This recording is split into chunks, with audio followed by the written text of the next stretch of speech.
Okay, in this video, this section 6.2, we're going to be looking at rational exponents. Rational exponents just simply means a fraction for a power.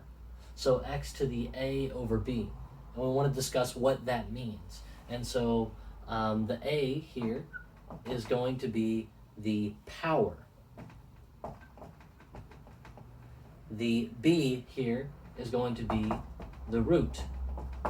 So it's always power over root, power over root, power over root.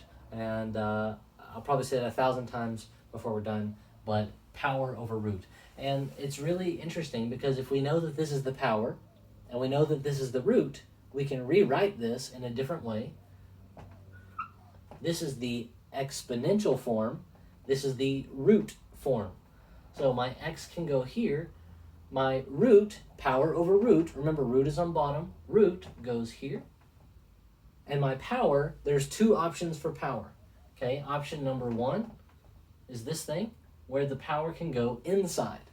Now this is useful for things where it's easier to do the power first, then the root.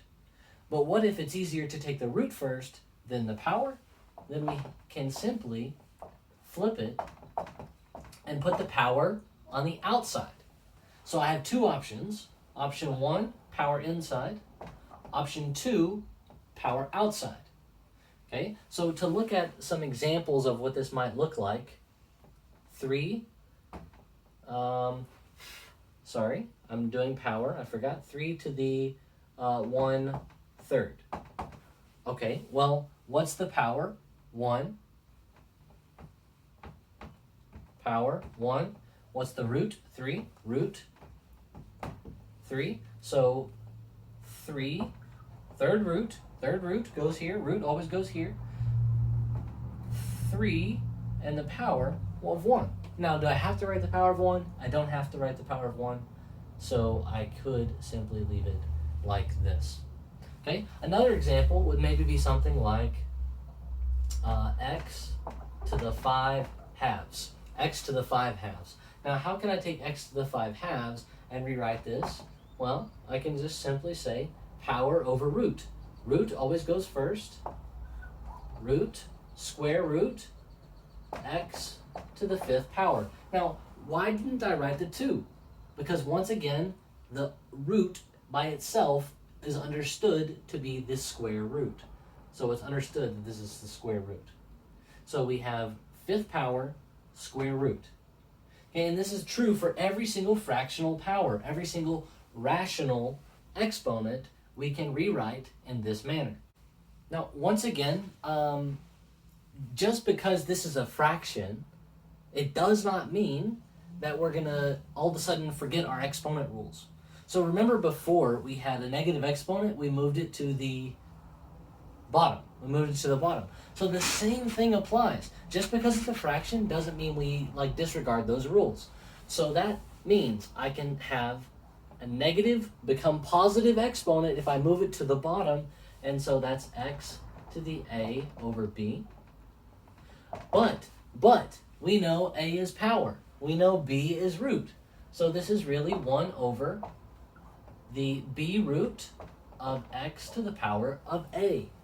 So you see, I took the idea from the previous section that we just looked at, and I'm taking an idea from way back when we started looking at polynomials with negative power, and I combined them. Negative power, move to the bottom. What is a over b? B root to a power. So I'm just combining those two things. And so if I have, for example, 27 to the negative 2/3. Okay, 27 to the negative 2/3. First step, always get rid of the negative. Okay, always get rid of the negative. So that's 27 to the 2/3. So 27 to the 2/3. And now I can rewrite this like I did up here. So that's 1 over, well, what's the root? 3. The third root of 27 squared. Now, I wrote it this way because I know that 27 is 3 times 3 times 3. So the cube root of 27, 3. So I have 1 over 3, because of the cube root of 27, squared.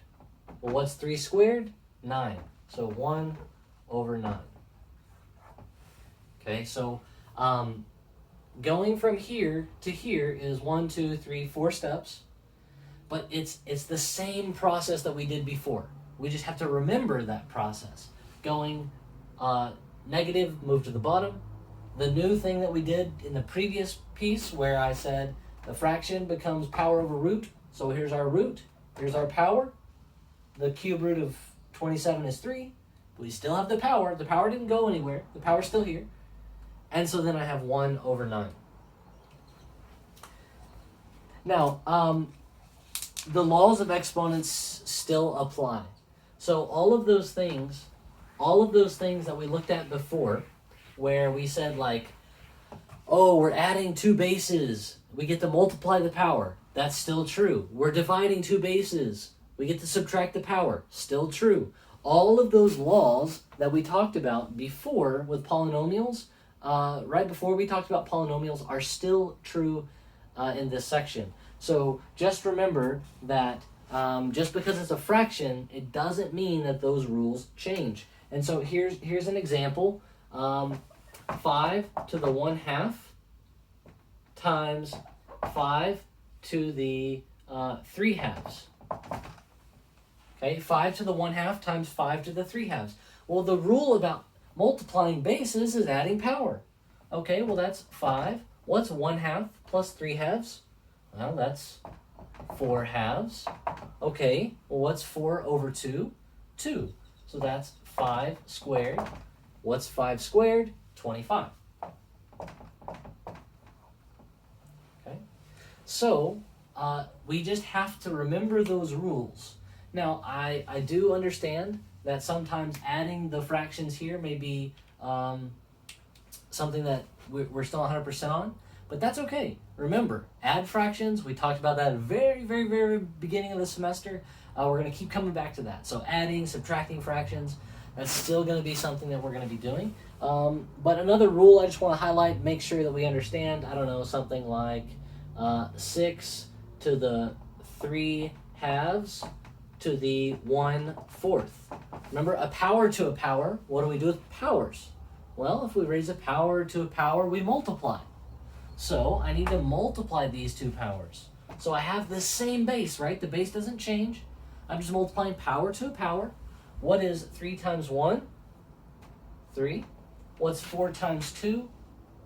8. Remember, when you multiply fractions, across the top, across the bottom. So these rules are just, hey, here's some fraction rules.